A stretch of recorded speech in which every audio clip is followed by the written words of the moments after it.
Eelmine kord vaatasime, kuidas avada ust endast eemale, aga uksed avanevad ka meie poole. Pea meeles, et iga 3. eestlane avab uksi valesti. Ära ole mõõk. Ukse avamine on üks lihtsamaid igapäevaseid tegevusi. Rusika reegel ukse avamisel on see, et iga kord tuleb ust avada täpselt samamoodi. Täna vaatamegi, kuidas avada ust enda poole. Lähene uksele rahulikult, seades paika oma sammud 3 meetrit enne ukseleve. Kus juures vasak jalg peab jääma ukse paremast nurgast täpselt 32 cm kaugusele. Eduka ukse avamise eelduseks on oma raskuskeseme asetamine vasakule jalale. Sinu keha hoiak on õige, kui sa suudad oma paremat jalga hõlpsalt õhku tõsta ja pöörata ilma kukkumata. Seejärgselt siruta oma karvane vasak käsi ukse lingile, nõjatudes keha raskusega lingi peale. Uks avaneb.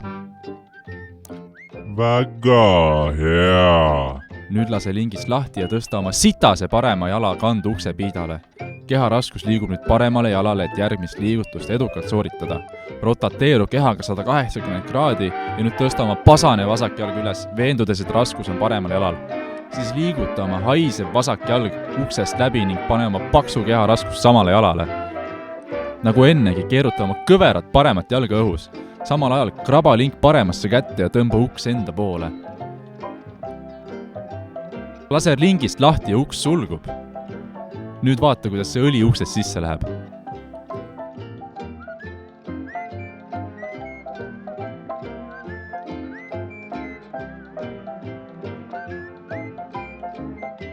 Nüüd on sinusugusel torbikul selge, kuidas enda poole avanevast uksest siseneda. Oota. Leidub ka uksi, mis imekombel lambist avanevad sinust eemale. Seda sa mäletad eelmisest osast.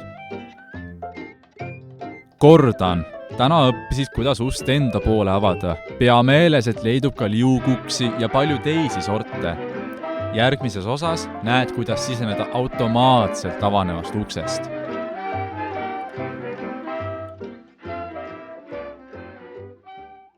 Thank you.